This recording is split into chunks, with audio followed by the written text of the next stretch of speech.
I guess we're not yet. For some reason. Huh. This is absolutely weird. Just hang on, everyone.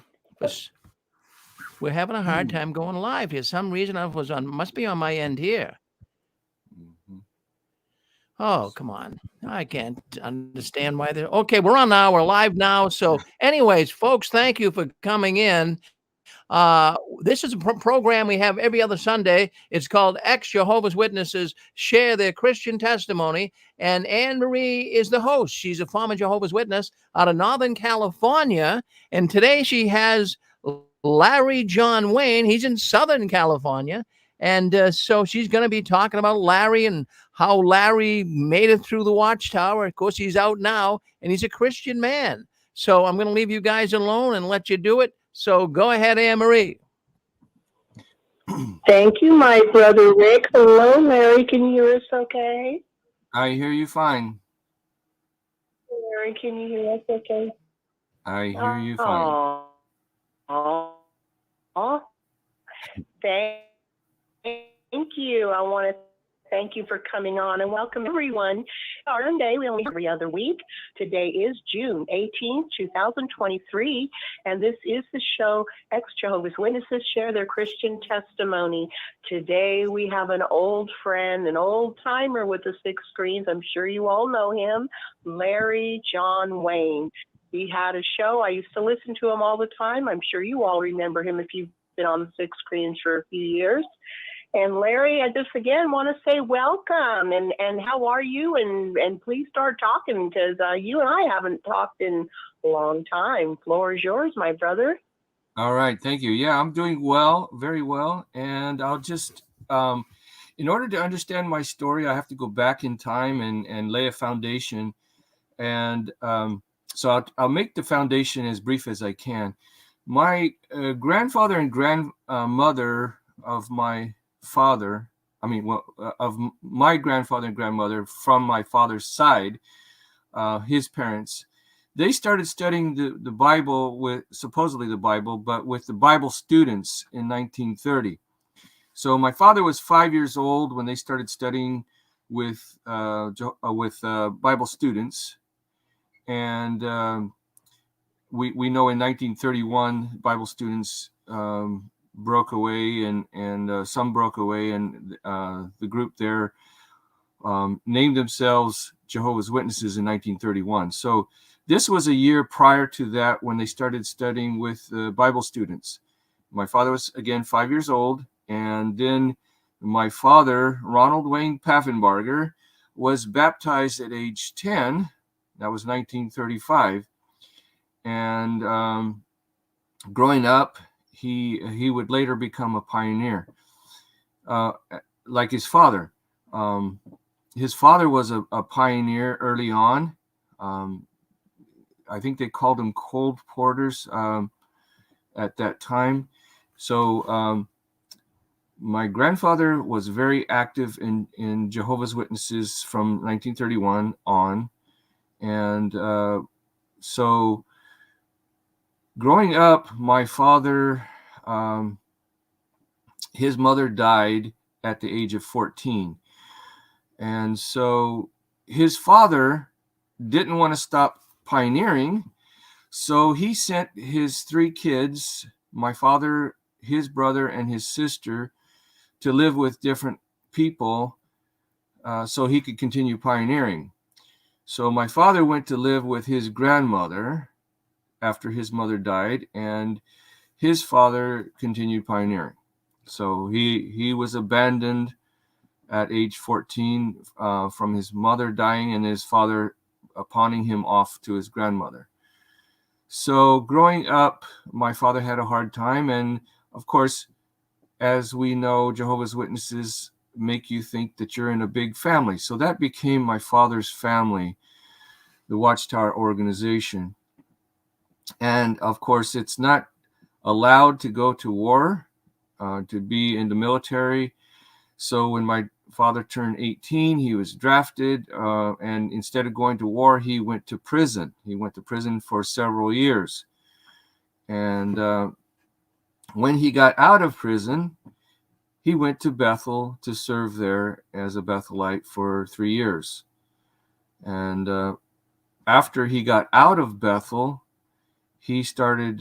He was assigned, I guess by the Watchtower, to Kansas. He was from Los Angeles, and he went from the Watchtower Bethel to Kansas, Olathe, Kansas, and that's where he met his future wife, my mother.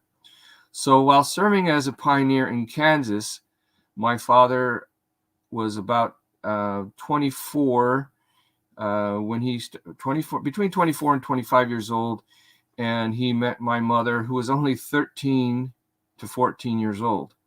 So at 25, my father asked my mother at age 14, to marry. And so they got married with the blessing of her family at the age of 14. So I was born from that marriage, from that family.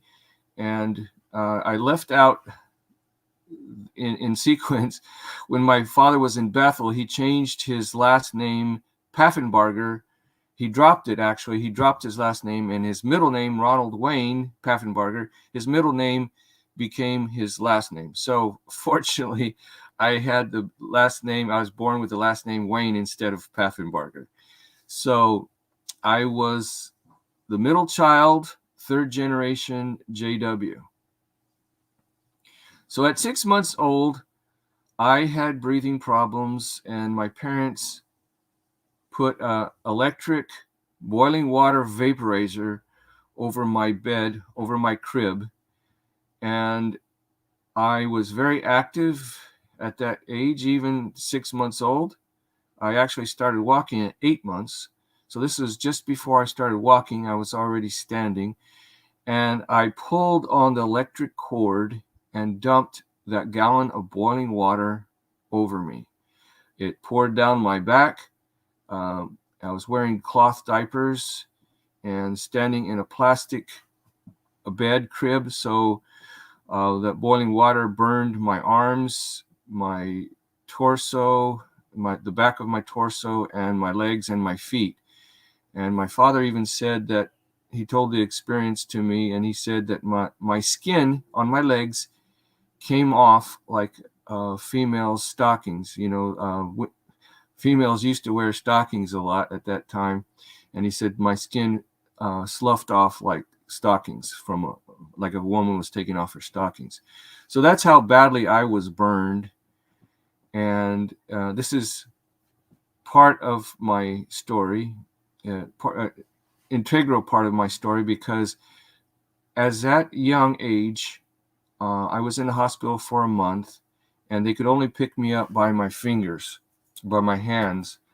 So I was severely burned, and I believe that a nurse in the hospital started fondling my privates to soothe me, because they couldn't give medication or painkillers to a child or to a baby, because it was very dangerous to give any medicine to a young baby at 6 months. So I had to endure the pain, and I believe a nurse fondled my privates, which was not burned, fortunately.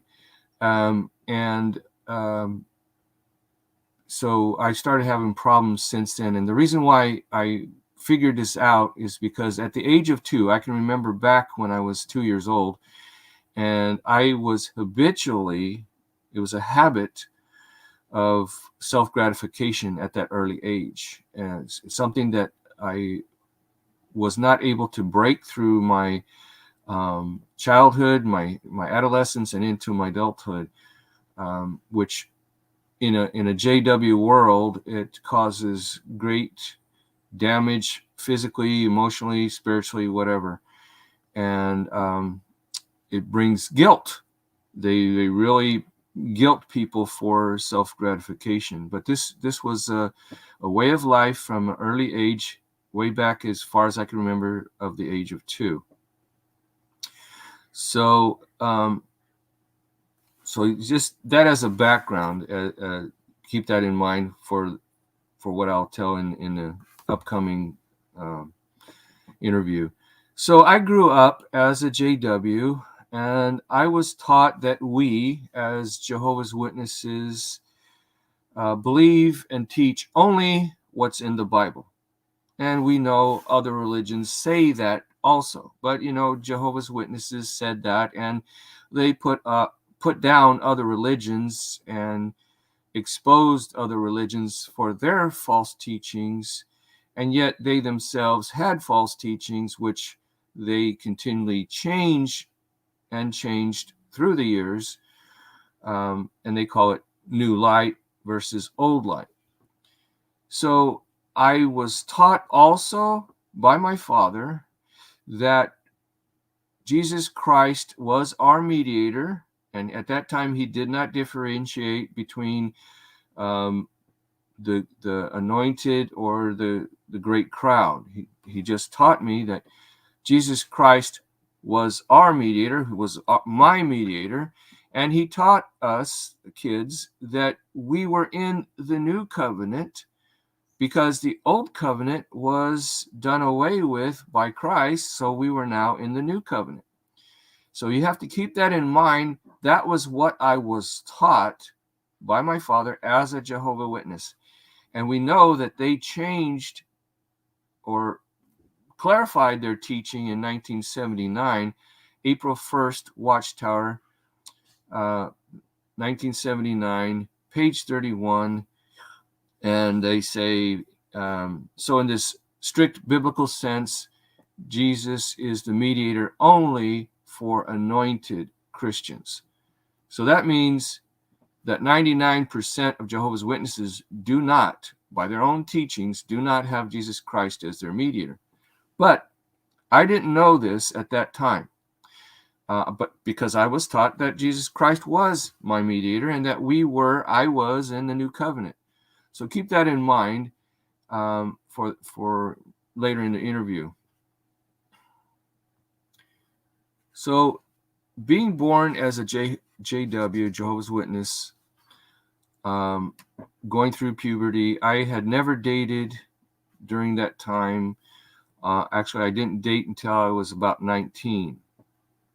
So being that I already had the guilt that the Watchtower puts on people that self-gratify, sex was taboo, but they always talk about it. They always counsel in front of children. The children grow up hearing all these things about sex, how bad it is, how wrong it is, and unless you're married. And so whenever they would talk about sex as a child, I would get very embarrassed. And at the age of 14, we were visiting a congregation in Durango, Colorado. We were, in fact, moving around. My father and mother wanted to go where the need was great. So we were traveling around looking for a spot where my father could be used, where he would feel that he was being used more. So we were at this congregation, and I believe it was, I can't remember if it was a public talk or if it was the ministry school, but it doesn't matter. They still talk about sex. And so they were talking about fornication, and I was 14. I would be even embarrassed if people knew that I would go to the bathroom. So that's how much guilt the Watchtower put on me. And so when they started talking about sex and fornication, I was embarrassed and I turned red. And we were sitting towards the front of the Kingdom Hall, and I realized that my face was turning red. And the more I got embarrassed, because in my mind I'm thinking, oh, they're going to see that I'm embarrassed, that my face is flushed, I'm turning red. They're going to think that I'm committing fornication. So I got redder and redder and redder. That's the sad thing about youth, what Watchtower put us through. So I actually didn't date till 19 or 20. And my first interaction with a woman was from work. I met this woman at work. And of course, I was trying to witness to her and spending a lot of time with her. And I ended up committing fornication with her. Well, I confessed, as we were taught to do. I was a good Jehovah's Witness to the point, but I had my weaknesses, and that goes back to self-gratification and being abused as a baby by a nurse.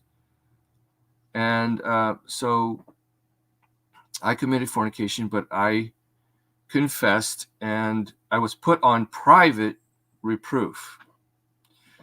So I tried to break it off with this woman, and I eventually did. And I met this sister at assembly. She was just a few months younger than me, and in a short time we got married.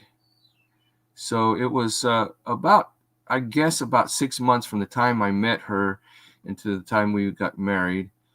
And she had also been sexually abused as a child by her family, someone in her family.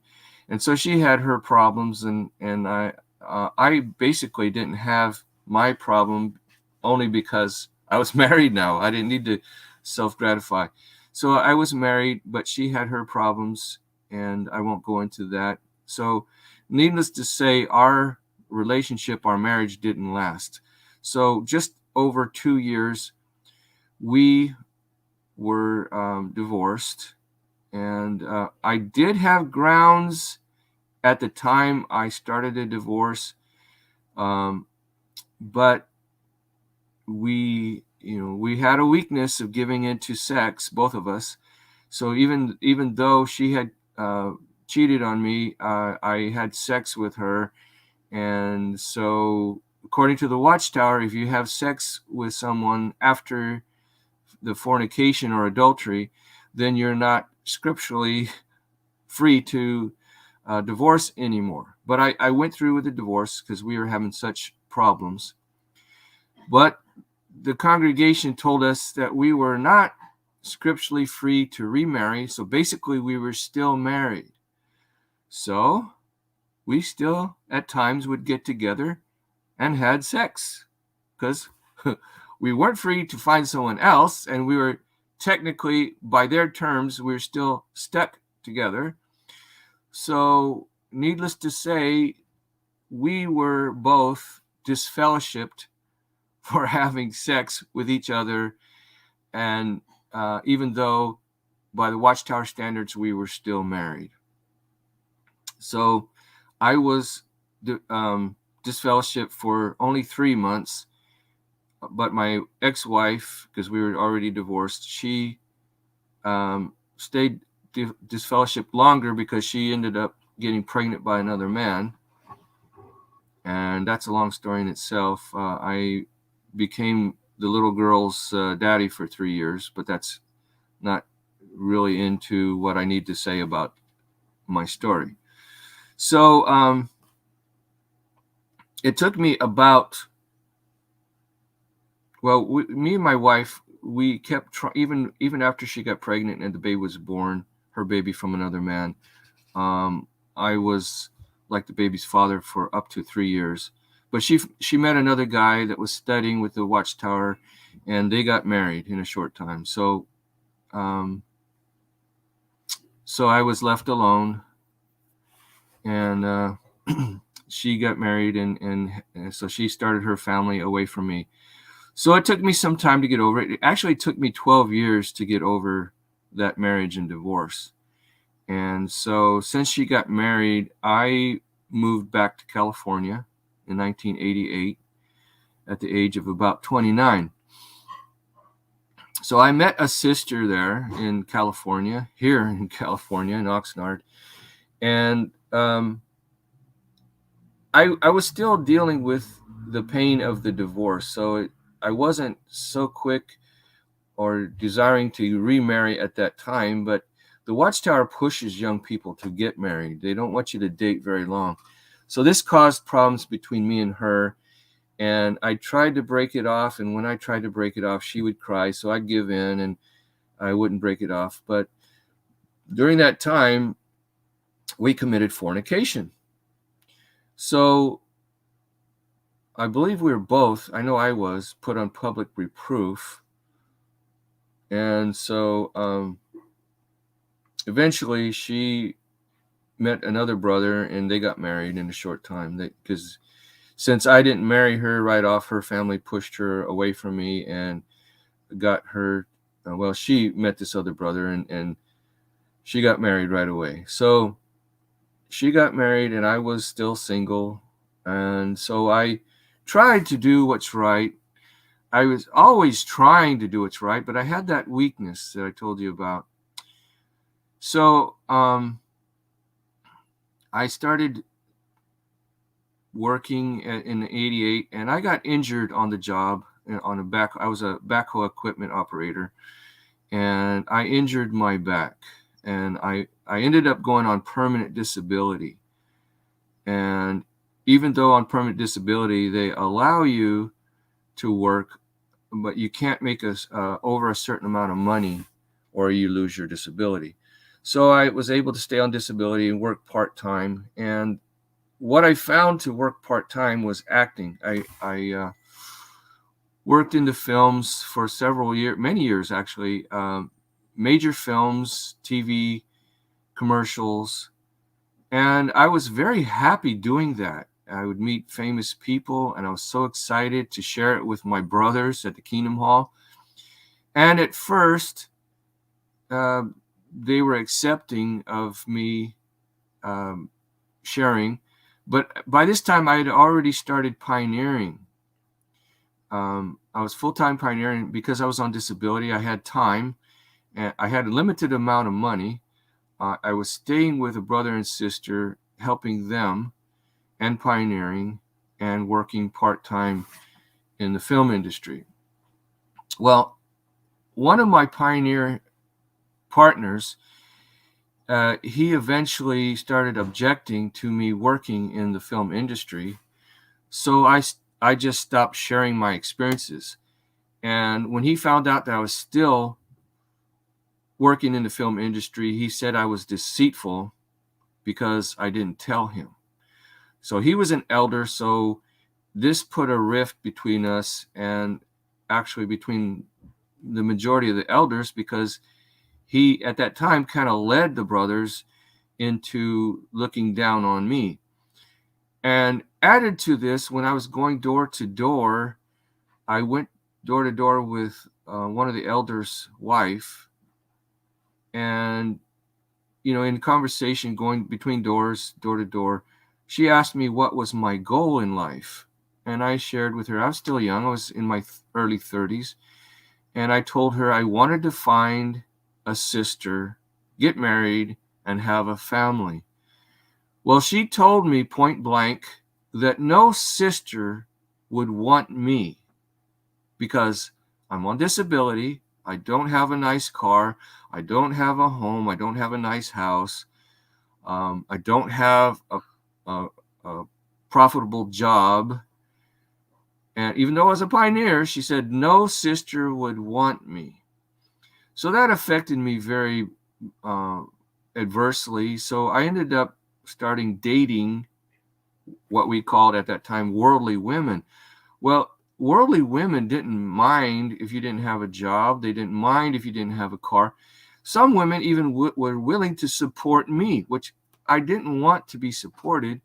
But the point is, worldly women didn't mind my situation. And I was told by this sister that no sister would want me. So long story short, I was dating out of the organization and I dated worldly women and I ended up committing fornication again. Well, since there was already a rift between me and the elders because of them objecting to me working in the film industry, I knew I was not going to get a favorable judgment because I committed fornication again. So I simply became inactive, and I became inactive for about 13 years.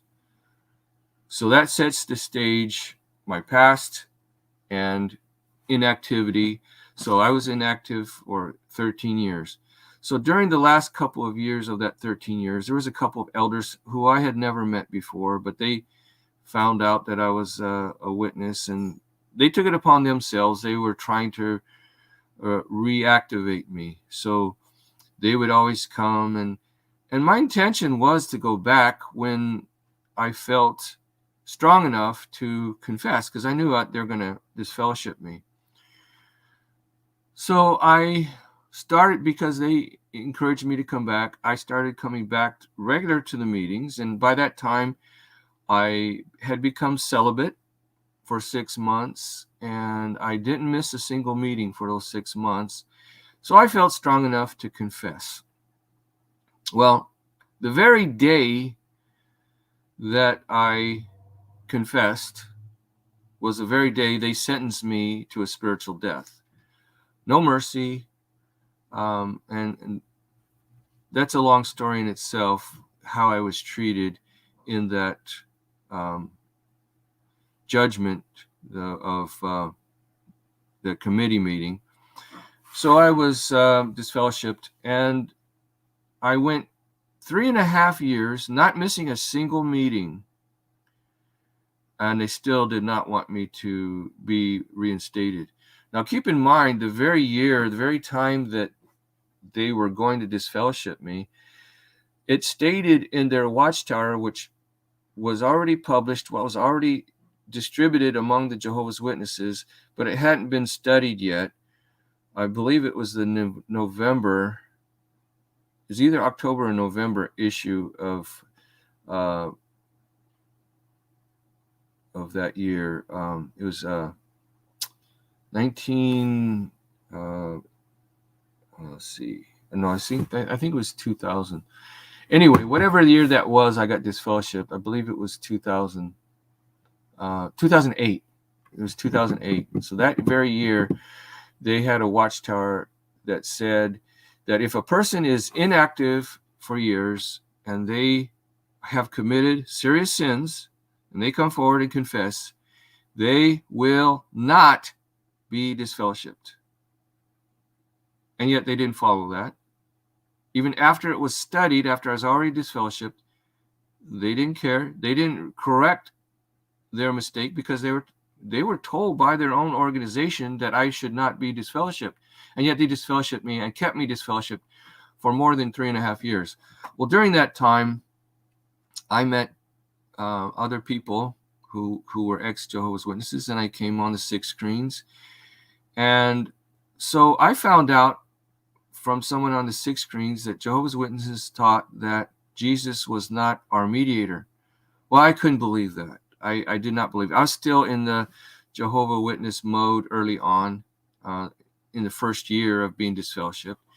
So I couldn't believe it until I said, well, show me. Tell me where it is. Let me read it for myself.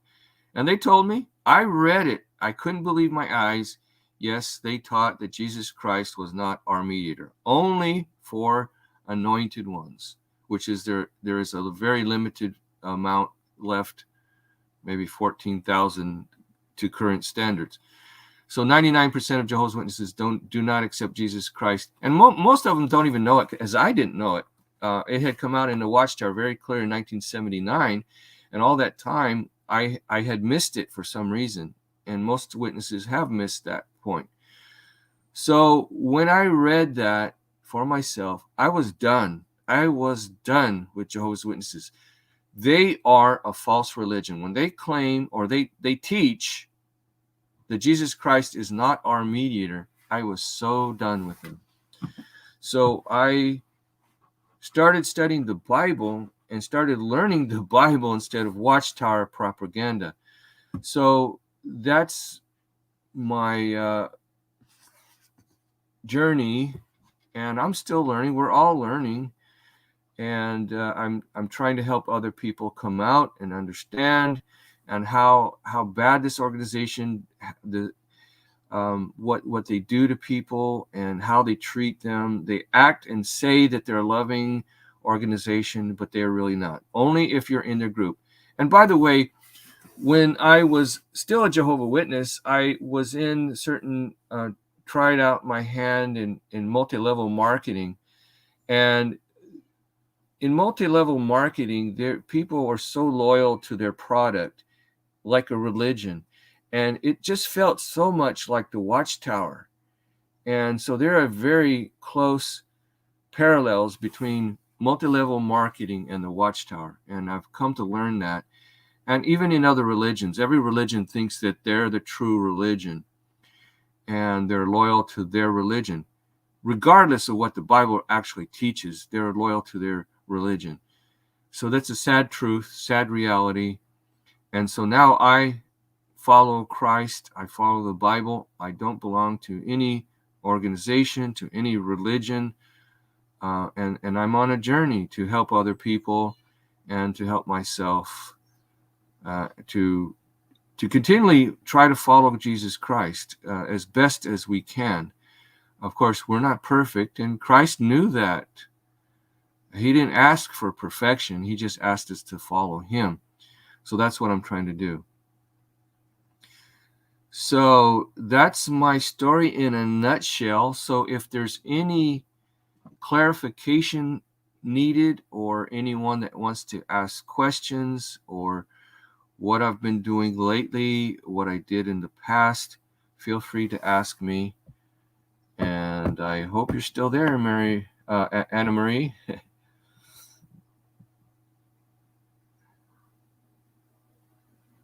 Okay. It says I'm still on the 6 screens. I'm still in my live. It's been 31 minutes that I've been live, and it says that you can see me and you can hear me, but I don't hear anybody. I hope everybody didn't go to sleep.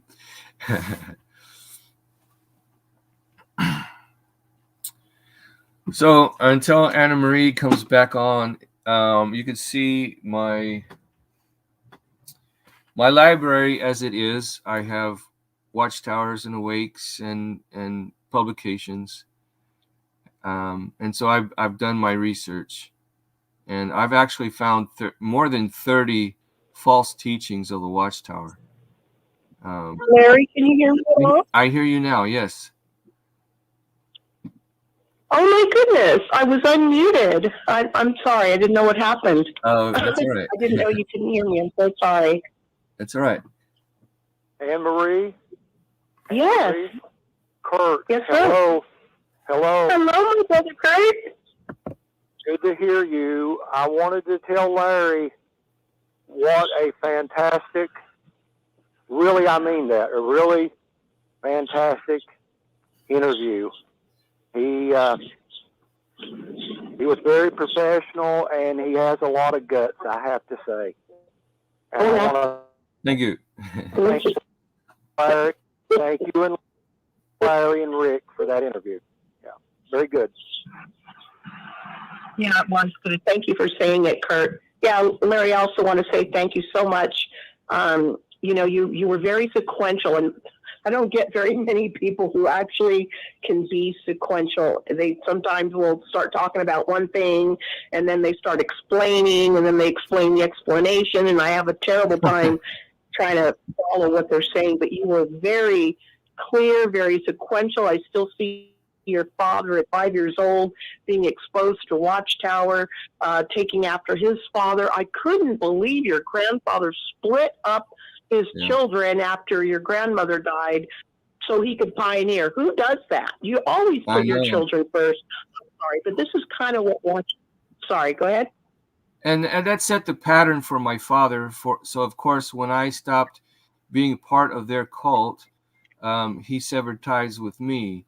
And I had, up until the day that my mother and father were killed in a car accident, I did not have any association with them, even on the phone. I hadn't seen them in person for about 20 years and hadn't talked to them on the phone probably about 10 years. So my father had nothing to do with me. And in fact, this is a very sad and terrible experience that when my mother and father died in a car accident, my brother-in-law, who is a Catholic, sent me a link to the JW funeral.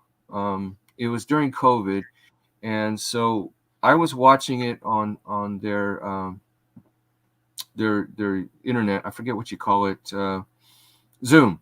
It was on Zoom, and there was like maybe 30 people, and you could see each person had their own little square. Like here, you see me in a little square, but there was like 30 of them. They were smaller, but you could see who they were, and they could see me. I was on one of the front pages. My sister and her husband, the one who was driving, that killed my father and mother, they were on there. I was on there. But when they were giving the eulogy, they mentioned that my father and mother had 4 children. Now, wait a minute. There's 5, including me. So they totally left me out. They denied me of being a part of that family. They said they had 4 children, and they named them my brother, my sister, and my other 2 sisters. So they totally left me out. So I went like this. Hey, they couldn't hear me, but I went like this, like, hey, I'm here. I'm the son of my mother and father.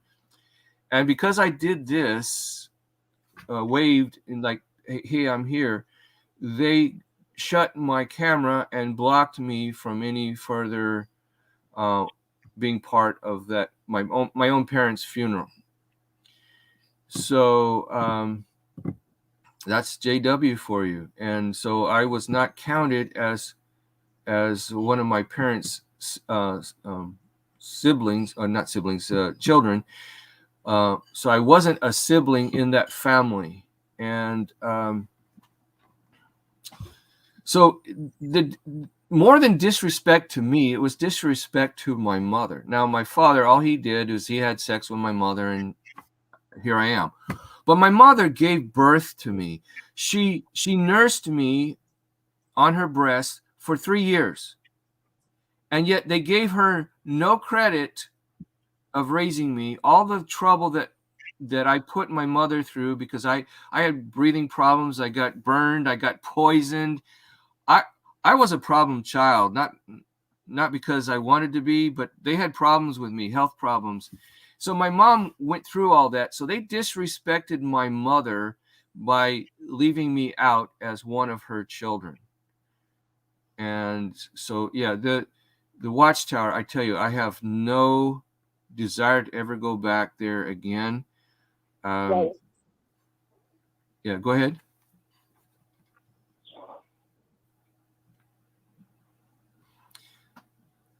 So I'm so added sorry. to that, that's all right.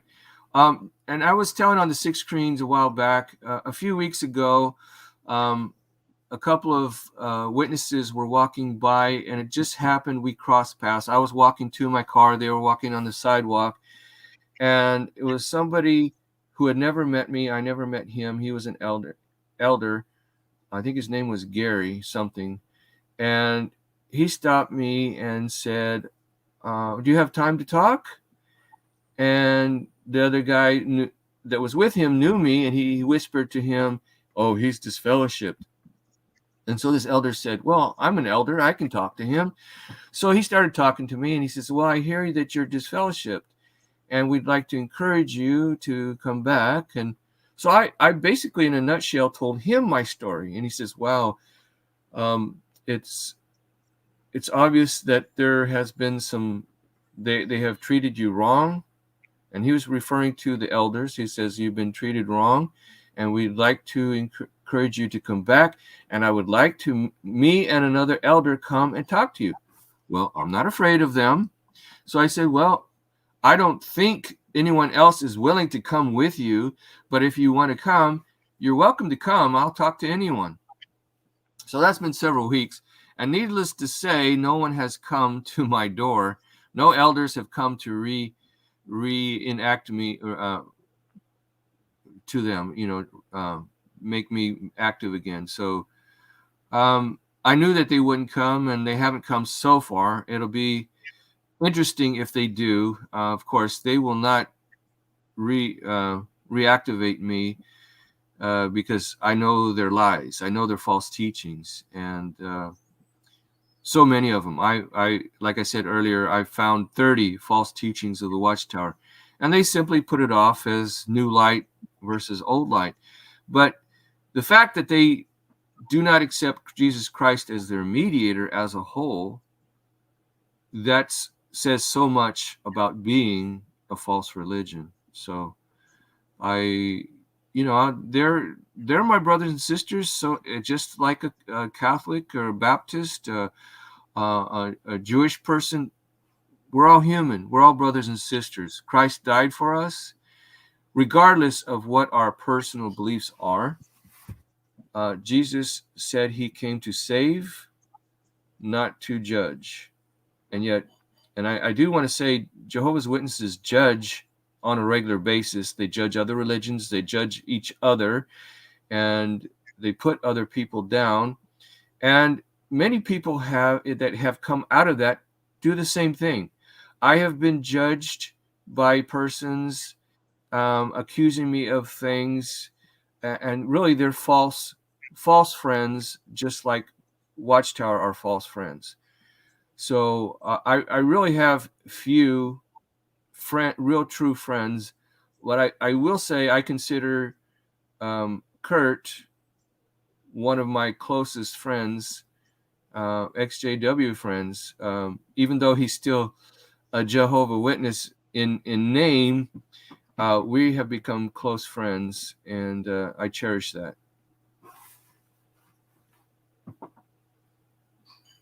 That is so great. You know what really surprised me? Hope you don't mind me commenting on this. Go ahead. When you said that a sister told somebody want to talk? Go ahead. I think you're talking. I thought I heard somebody. I didn't hear anyone. Go ahead. Okay. I just wanted to tell you, John, that when you... Excuse me? Does somebody want to comment? Anne Marie, hold on 1 second. We do have a lot of callers coming in. Larry has brought a lot of people in. They know Larry. They really appreciated his story. I just want to say, if anyone did, you have to hit *6 to speak up. You have to hit star. What's that? No, I'm just hoping if somebody will talk. I don't want anybody to be cut off. I hope I didn't cut off anybody. No, you didn't. No, you didn't cut anybody off, Emery. Don't jump to conclusions. I just wanted to tell people, because we had people wanting to come in from YouTube. They wanted to know what the telephone number was, but we have to mention to them to hit *6 in order to speak up. So that's all I wanted to say. So you'll go ahead now and go back and let Larry know what was on your mind.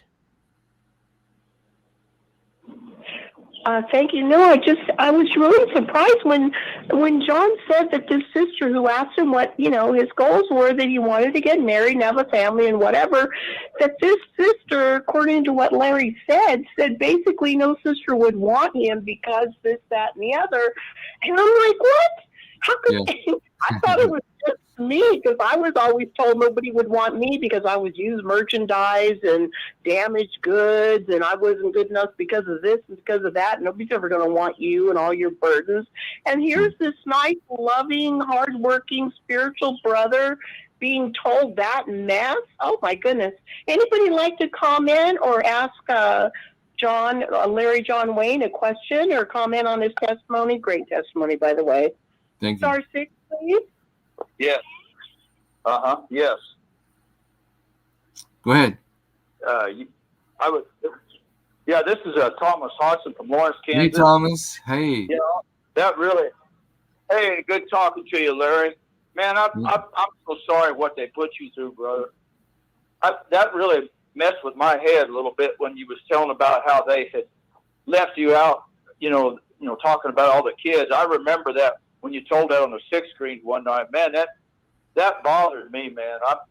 I just want to say that never feel bad about yourself. You're a great person. You have just as much right to live in this world as anybody else. And what they did to you was very inhumane, and the way that sister talked to you was very inhumane too. Yeah. Nobody has a right to judge anybody because we're all sinners and we all miss the mark. The JWs are really bad about that. They just love to throw jabs at you. Just really hurt you rather than put you up. Yes. That's what they're basically doing. Yes. And I hope to meet you sometime in the near future, Thomas. I know you're in Kansas. I was born, and my first 3 years of my life was in Kansas. So eventually I'll get through Kansas, and I hope to meet you. Yeah, I was amazed when you told me, because Olathe, you said your mom was from there.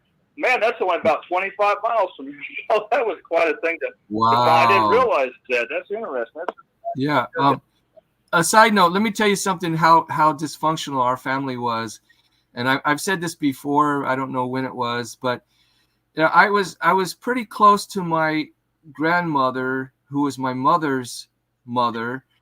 And my father had alienated my mother against her own mother.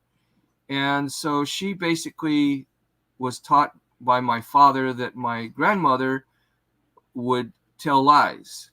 And my mother one time accused me because I exposed some things that my father had done to me and my brother. So she told me that I reminded her of her mother, who made up stories. So fast forward, later when my grandmother was in her 90s, she died and I didn't know it. You know, she was in Kansas. So my mother found out, and it just happened that I was talking to my mother on the phone, and she says, "Oh, by the way, your grandmother died." And I wasn't shocked because she was pretty old. So I said, "Oh, when did she die?" And my mom said, "Oh, about 2 years ago." So 2 years had passed, and my mother hadn't told me that her mother had died. Man, that's so sad. I'm sorry to hear that, Larry.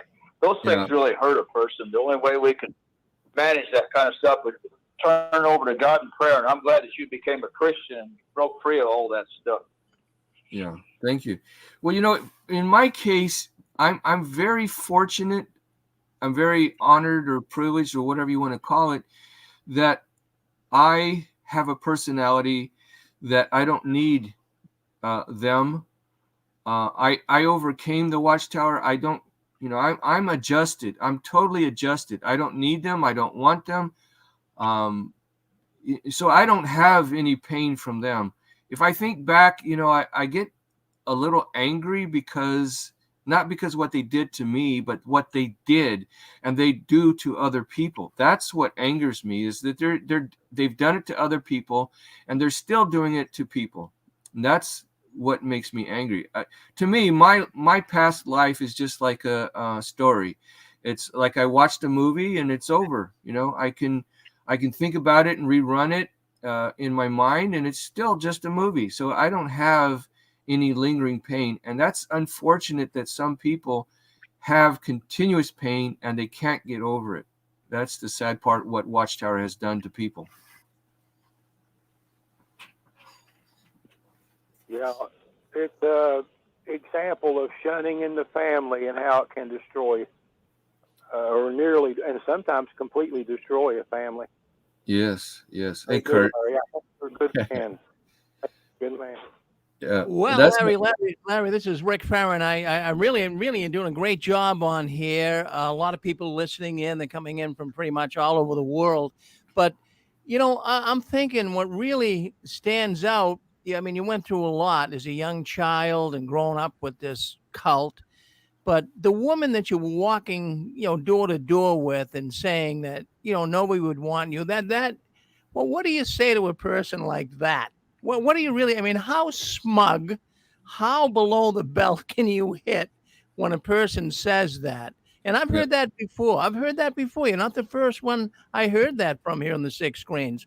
What gives the person a right, a Jehovah's Witness, the right to demean and hit a person right where it hurts, saying something like that? That's terrible. Yeah, and besides being terrible in itself, I was very impressionable at that time. I was a faithful Jehovah's Witness, and she at that time was an elder's wife. So she supposedly knew what she was saying, and I was impressionable. I took to heart what she was saying, and that affected me to the point where I started dating worldly women. So, you know, I can't blame her totally for my weaknesses, but it did have an effect in my whole story. Unbelievable. Just unbelievable what these people think they can get away with. Hey, we have Larry John Wayne He's on with us. He's a well-known person here on the 6 screens. He's had programs, going way back. But if you'd like to say hello to Larry, if you heard his story today, hit *6, say hello to Larry. Well, what part of his story really began to grind away at you? You know, these stories we hear when ex-witnesses come on and tell their stories, man, it's like, geez, are we so glad that we're out of that organization?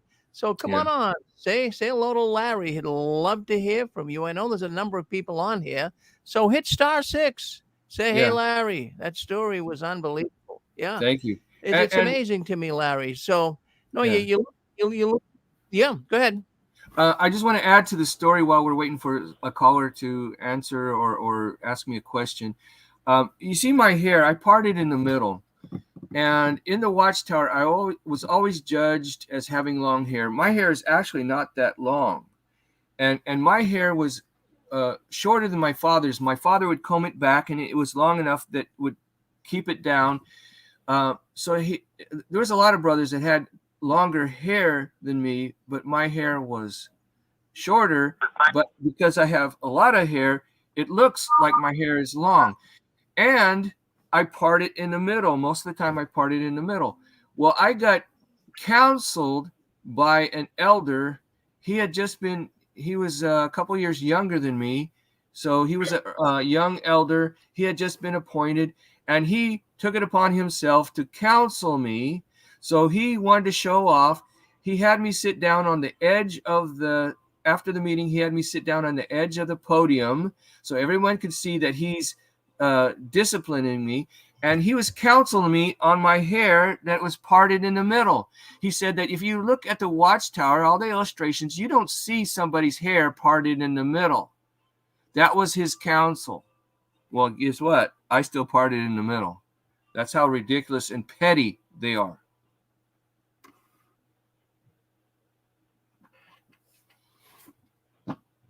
And Well, I think it looked good, Larry. I told you before. In fact, I didn't know you did some movies and what have you, but I told you before on the program, you look like Robert Redford, really. Have you been? People tell you that? Have people told you that at all? Yeah, in the past, when even before I knew who Robert Redford was in high school, people were telling me I looked like Robert Redford. I said, "Oh, I don't know who that is." I didn't watch much TV when I was younger. We didn't have a TV for many years because my father was too busy pioneering and promoting the Watchtower. Well, there you go. So that's interesting that you did kind of do some movies and what have you. Well, listen, don't be bashful, folks. Geez, Larry, I see we have a whole lot of people on here. I think they're still kind of like in shock from your story because they can't.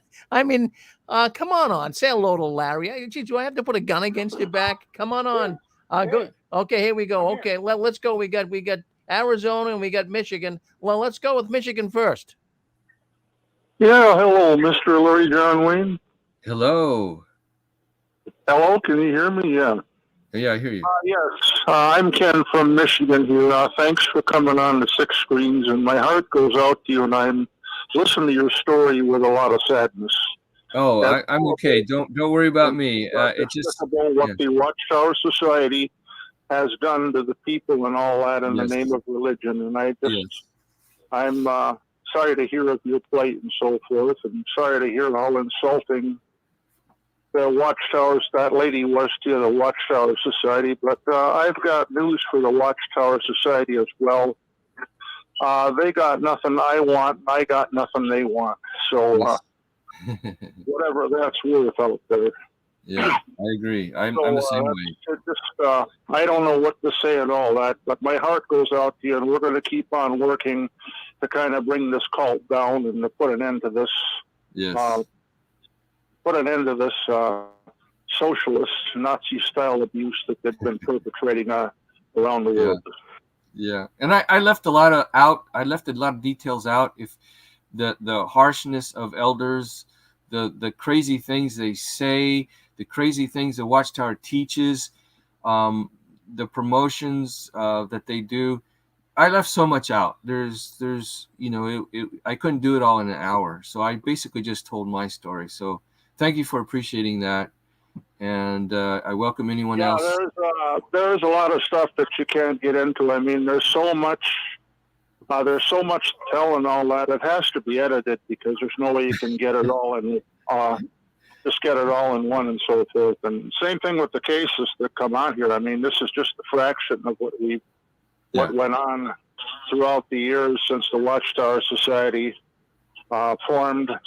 Yes. We only hear a fraction of the stuff. There's so much stuff that we don't hear. So yeah, each person's story is tragic. Regarding the elders and that, their religious doctrine and their religion is total and absolute insanity, pure and simple. Yeah. Each person's story is tragic in itself, but each story is different. So my heart goes out to everyone who's been taught and criticized and put down and rejected by the Watchtower. Well, we've got to hold on, Ken. Hold on. Welcome. We take care, and thanks a lot for taking my call and keep listening. Yeah. Thank you, Ken. Go ahead, Arizona. We got Arizona. We got come on, Arizona. Then after Arizona, we're going to go to Kansas. After Arizona, we're going to Kansas. Hey, Rick, it's Arizona. And the reason you don't know it's me is because, remember, you keep telling me about my phone, so I have to call on Wi-Fi. And I just want to say, I want two things real quick, Larry. Behind you, I know you have the library. I used to have a library that was amazing. I mean, it was just top notch. And I threw it all away. I feel like my house was haunted. Yeah. I did it. But good for you that you do it, because if everyone was like me, then nobody would have the literature to research. Yeah. Well, you see the middle shelf here. I'm pointing backwards, but this middle shelf is actually different translations of the Bible. So even though above is the Watchtower and some things below is the Watchtower, this is strictly the Bible, which includes some of the Watchtower Bibles. I even have the green. Remember the old green Watchtower Bible? Yeah, the old green one, yeah. Mm-hmm. And so these are my collection. I have approximately 11 or 12 different translations or versions. So some are duplicates. I have several Watchtower Bibles, large, small. Yeah. But this is my collection. Yeah. Well, Larry, I want to just talk about the last point, what had to do with your hair and then your experience with Watchtower. Uh-huh. I had back in the day when I used to have an awake hotline, people would call in. A young black man was a regular pioneer and called me. He wanted to have dreadlocks, kind of like you having the nice hair. And I told him, I said, because he was a Jehovah's Witness still, and I said, whatever it is you were doing, and what are you doing? You're growing your hair.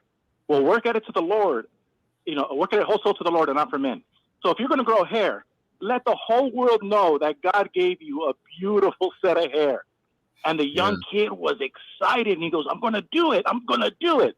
And it goes to show that the elders are using the Bible to manipulate versus using the Bible to elevate the human being. But the point is, when I used to be a kid, my brother Justin and I would come in from the meetings with my mom, and my dad would be coming in at the same time from the fraternal end. And my dad would sit us down, and my mom would get all upset because we need to go to school the next day. And my dad would say, it's my turn to teach you about God. And he would say, there's two types of people in this world, grateful and ungrateful. Now go to bed. It was real simple. Well, the years have gone by, and now I'm an older man, and I realized that even Jesus talked that way. Jesus talked about there's two types of people that love the lie, people that love the truth. It's very simple. When we break it down to its very simple form. So what we have with the Jehovah's Witness religion, and everybody who knows me knows that I like to keep it simple, the KISS, keep it simple, stupid, KISS, the KISS method. It's real simple. We have two types of people in the world, and we have people that love to dominate others, and that's why they go work at the government. They want to have a position in church, or they're always looking for a job where they can impose their will on the other people. Mm-hmm. And that's what government is. That's what religion does. Not all of them, but for the most part. And so what the point is, the government, like the founding fathers have helped us understand, is inherently evil. So you have to say, hi, my name is Gilbert Gonzalez. I was a Jehovah's Witness, and I'm inherently evil. I'm evil because I'm always trying to get other people to do my will. Uh-huh. And when I understood that I was evil, and I confessed my evil ways to myself, and I confessed it to God, then I don't want to be the mayor. I don't want to be the president. I don't want to be the governor. I don't want to be the church leader. All I want is for Larry to show me what a beautiful set of hair he has. I want him to shine his light. You know what I mean? Yeah. And that's the whole point. If you're a Jehovah's Witness and you're listening, there really are two types of people. Either you want to elevate the human being by letting them be free and encouraging them to show their light, or you're the other type of person who is always upset, always angry, always trying to micromanage. Mm-hmm. So the government and the Jehovah's Witnesses and all of the people in between, they're all the same. They're all the same cloth. And all I'm saying is we apostates have chosen, we don't want to be that way. We don't want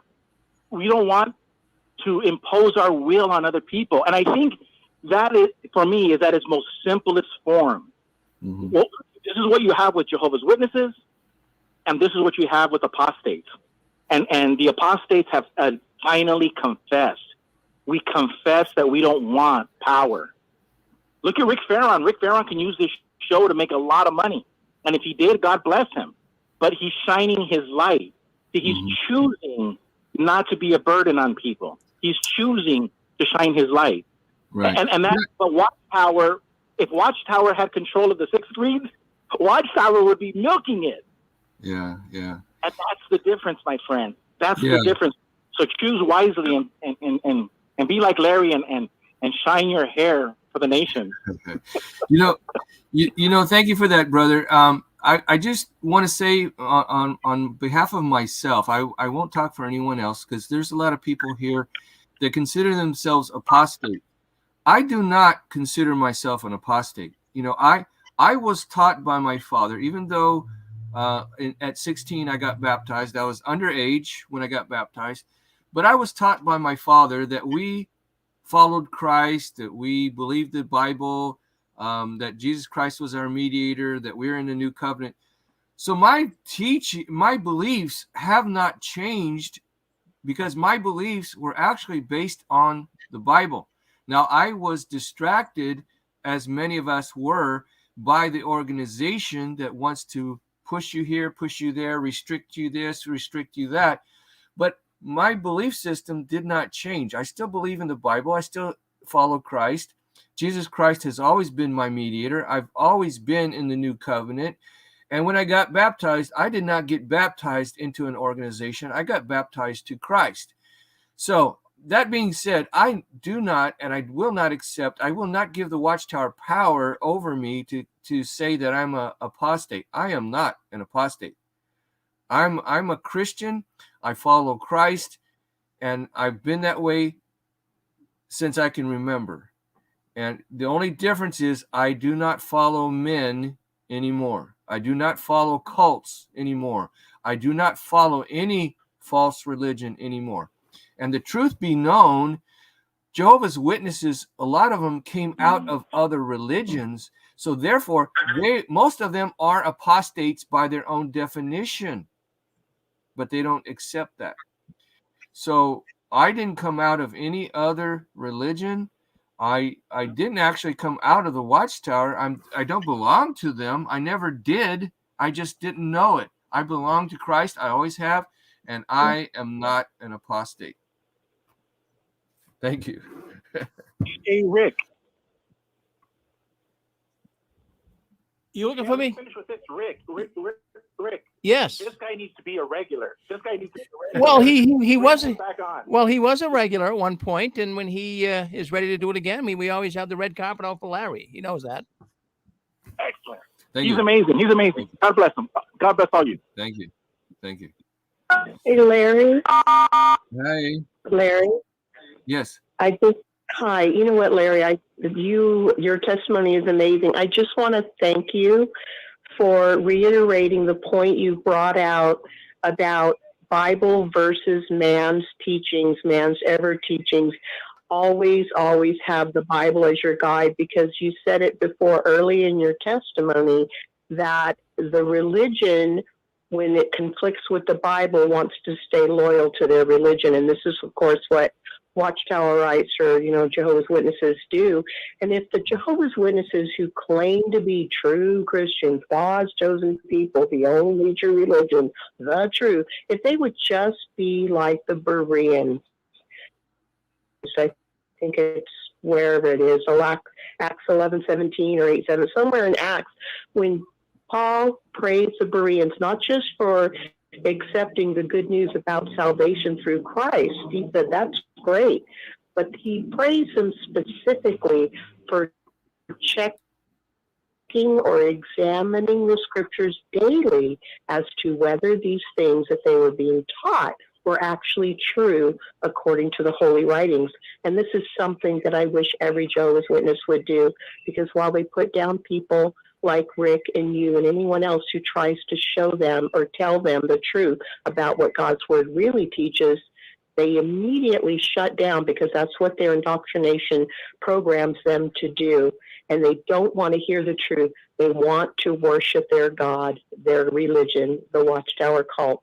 Thank you so much, Larry. Oh, you're welcome. You're welcome. Was there somebody else that... We have a caller who wants to come in from Kansas, 620. You're on with us. Go ahead, say hello to us. Hello, this is Dallas in Larned, Kansas. West part, actually the central part of Kansas. Another Just glad to see you back on. I haven't seen you in ages. Yeah, it's been a while. So where in Kansas was your family from? Olathe. Oh, okay. That's like Kansas City almost. Yeah, it's close to. I think it's close to the Missouri, Kansas City, Missouri border. Olathe. Right. Yeah. It's in Johnson County, and then there's Wyandotte is against the river there. Mm-hmm. I've been back there. So when you lived in Durango, did you know anybody named Lester? No. There's another part of the story I wanted to tell, and it's about me and Olathe, Kansas. I can remember back when I was 2 years old, and there was a family. There was a young kid there. His name was Little Willie.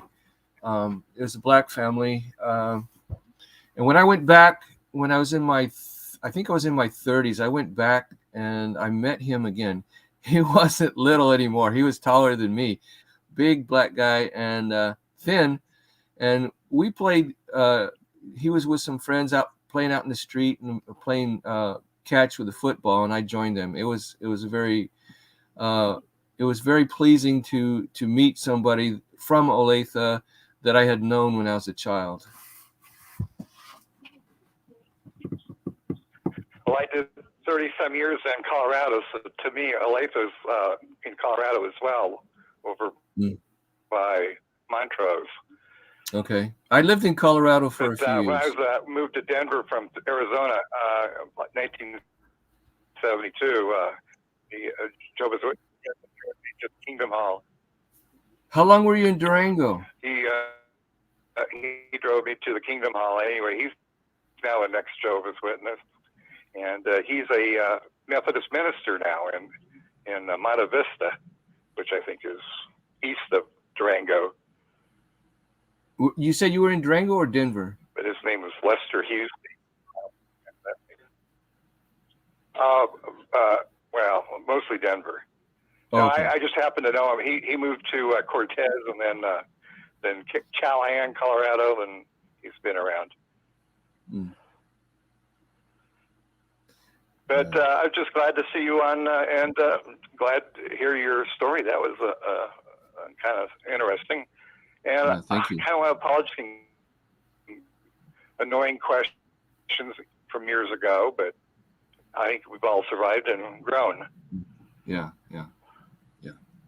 I'm very open about it, and I'm not. I have no Well, qualms about expressing myself. Go ahead.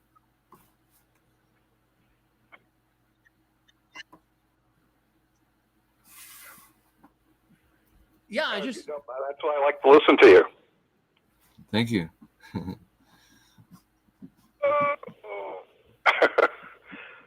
All right. Well, Juan from Kansas.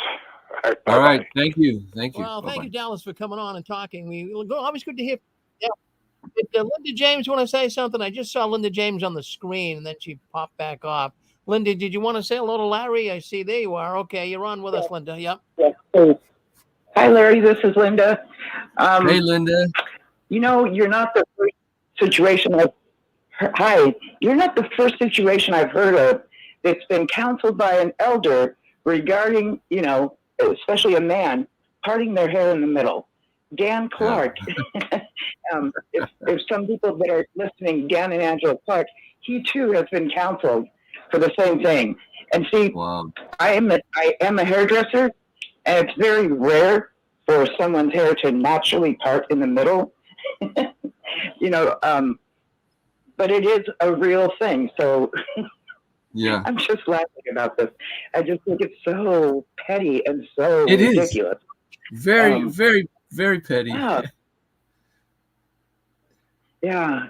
And about your father, you know, I've heard you in telling your story in times past, and tonight hearing about the age he was when his mother died, and then how he ended up going to prison, and then Bethel. And, you know, just hearing some of his story kind of makes sense to me as far as him being an abusive parent. And I'm not saying this as an excuse. I'm saying it because it doesn't make it right. It makes me realize more, like I get it. It makes more sense that those kind of that kind of behavior that he gave you happened. If that makes sense, I'm not excusing it. I just get. Yeah. Hi, Larry. What year were you baptized? 75. I was one of those 75ers that I better get in. I want to make it through Armageddon. I was 16 at 1975. Yeah, that's when I got baptized too. I was also going to mention in times past, you mentioned that your dad also claimed to be of the anointed, and Ben said he was of the anointed. Yeah. It was, I mean, well, no, I guess of the anointed, they were more judgmental, maybe. It was terrible that someone who claimed to be of the anointed would be so abusive and mean and not speak to you for all that time. And you're right, back in those days of the 70s and 80s and 90s, when you were a Jehovah's Witness, almost every Jehovah's Witness was part of a multi-level marketing scheme, or so, because I remember my dad was part of almost everyone that came around, and all the witnesses were, and it was something that they were faithful to, just like the witnesses are faithful to the Watchtower Society. And you did mention in 75, we were baptized in the name of the Father, the Son, and the Holy Spirit. We were not baptized to the Watchtower organization, because I was 14 in 75, and they told us we would not get through Armageddon on the coattails of our parents.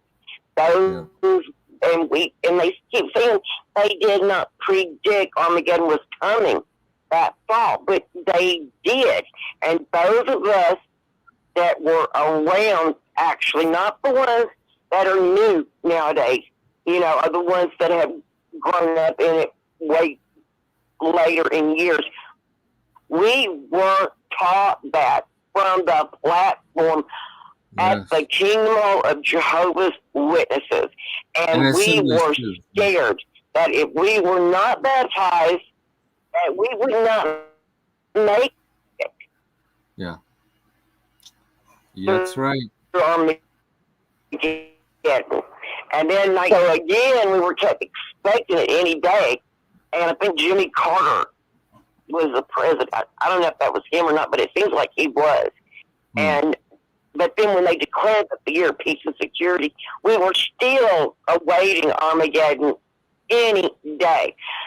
And you made a great point about we're not apostates because our beliefs didn't change. We always thought, we were taught Jesus was our mediator. Yeah. And I think it's great that some of us that were around back then, actually around, and were taught all this stuff, that these kids growing up in it now, they need to know that really happened. And we're not making it up. Yeah. So thanks for those points. Anyway, that's it. On that point, Debbie, I want to say that I found an old truth book, and they revised it. They changed it. I think it was in the 80s, but it came out in the 60s. And so if anybody knows where it is, where they were actually talking about 1975 in their old truth book, they changed it later, but in their old truth book, let me know, because I found an old truth book. Hey, Larry. Hey, Kurt. Hey, a little clarification on your parents' funeral. You were left out. Was that by request of your parents, or was it the that I don't? That I don't know. I was disconnected from the family years and years ago, so it could have been. I know my father. He probably says I don't want. He did tell me he doesn't want me to get anything of his when he died. So I knew he was a mean son of a gun. But whether or not he was, because of course they didn't expect that they're going to die in a car accident suddenly. So I don't know if it was something that my father put in writing, or if my sister, she's just like my father. She's the one that got all his land and belongings. So I don't know if it was her doing, or it was just the Watchtower doing. I have no idea who was actually responsible. I would love the opportunity to sue their butts, but it probably won't ever happen. But that was a terrible crime that they committed, a moral crime that they committed. Oh, absolutely. Thank you, Larry. Good interview. Oh, thank you, Kurt.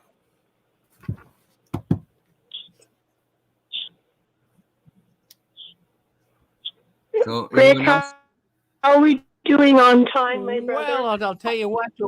We will have about 3 more minutes, and then we're going to go to JW World News. But I do believe we have another person who wants to dial in here. Area code 205. Do you want to say hello to Larry? 205, you're on with us. Yes, I do. I've been waiting this whole time. Hi, Larry. Hi. Go Who ahead. is this? I don't know if he heard you, but go ahead, sister. Yeah. Hey, I'm sorry. Yes, I'm sorry. I didn't know if I was muted or not. I just wanted to say, first of all, my mother was also a 1975 baptism as well. She was actually pregnant with me at the time.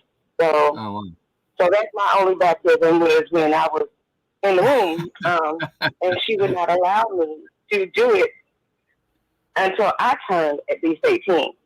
And well before I got to 18, I knew that I was a Muslim. I knew that if I did get baptized, I would lose my family.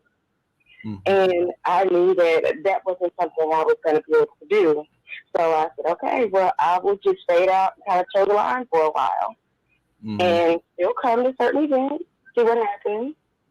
But it doesn't matter what you do, Larry. Nothing works. Yeah. Nothing works. Yeah. They changed the teachings, I think in the 90s, that whether you had been baptized or not, if you knew the truth but you didn't obey, they still had to cut you off. Right. So, yeah, I lost a lot of time with her. And thankfully, I'm sorry to hear that. I'm the only one who had the grandpa for her. So I got back in good graces, so it's all good now. Well, you have a brother But, here for sure. I'm sorry you didn't have a better result. Well, thank you. That's good to hear. And I wish that your story could have ended on a different note with your dad. But That's okay. just know that you're an inspiration to a lot of other people. Yeah, thank you. Yeah. I consider you a pseudo father to me, Mr. 1975. Thank you, sister. I'm so glad that we had time for that comment. Thank you, sister. Larry, did you want to comment on what that dear sister just said? I mean, wow. Which Larry, part of it? are you there, dear? I'm here. Yeah. I don't know what part. The sister Well, that just she commented mentioned, that her mother was. Yeah. She said she was basically shunned, even though she didn't get baptized. So, they get you coming and going. And we know Daniel Gray on Six Screens. He was shunned by his family, and he wasn't disfellowship. So you don't have to be disfellowship to be shunned. You don't have to be disfellowship to be judged by individuals or even by the organization. They do it all the time. It's their way of life, and we as people coming out of that organization need to learn that we should not judge others. And it's, for some people, it's a hard thing not to judge because we're taught to do that by the Watchtower. But we're all brothers and sisters. I've met people of different religions. My best friend, one of my best friends, is Muslim. We're the best of friends, and he told me one time. I told him one time when I was still in the Watchtower. I said, "You're more Christian than some of my friends who claim to be Christian." He laughed and he says, "Yeah, same with you. You're more Muslim than some of his friends who are Muslim." So the point is, if we try to do what's right, we can be appreciated for following Christ. And Muslims supposedly are supposed to follow Christ. They call him Isa. So if we actually do follow Christ, we're all brothers and sisters, regardless of what our personal beliefs are. Everyone has a belief. You Anna Marie, believe different than I do, but we're still brothers and sisters. We accept what Christ said. We may interpret things a little bit differently. Some of us still follow other organizations that have told us this is what Christianity means, and some of us still follow that. I, on the other hand, don't follow any person, any organization at all. I don't care what any council discovered or any council determined as being Christianity. I follow Christ. That means I am a Christian. And that's the same way with everyone else. We may not believe or teach the same thing exactly, but if we're teaching and following Christ, we are Christian.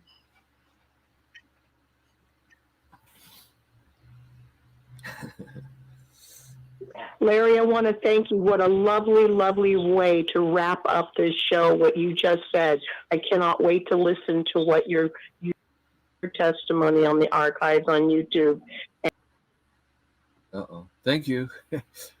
So Larry, Somehow she got cut off. Thank you so much, Larry, for coming. Did you have any quick comment? Because we're well over the 3 minutes that Rick gave us. Did you want to leave us with one last thought? Or was that your wonderful last thought? Anyone don't despair. Life gets better, and we always have hope for the future. So, and if you need help, I'm here. Other people are here.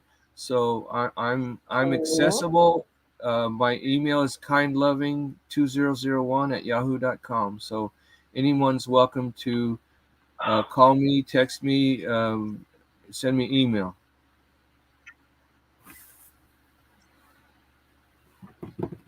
If you didn't, so much again. Thank you, Larry. Now listen, if you didn't get Larry's email, it kind of we had some internet problems here going on. It sometimes his voice would cut out, but we could hear just about everything he said.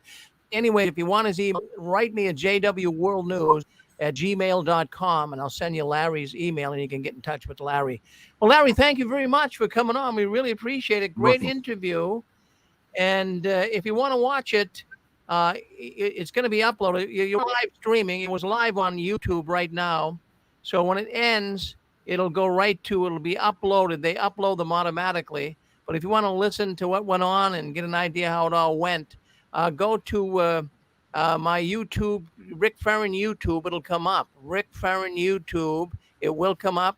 And then just look for the live broadcasting to be right there. All right? Thanks, Rick. Thank you. All right. Thank you, Larry. So anyways, Larry John Wayne, my goodness, he's not a stranger of the six screens, and we're so glad that he could come on today and give us story. We're having a little bit of an issue here with our StreamYard. I don't know if they're working on the software or what, but well, there it is now. All right. So anyways, we got another program coming up here very, very shortly. You want to stay with us. It's JW World News. But I wanted to we got a program called the Christian Court. And what a program that is. It's gaining a lot of momentum.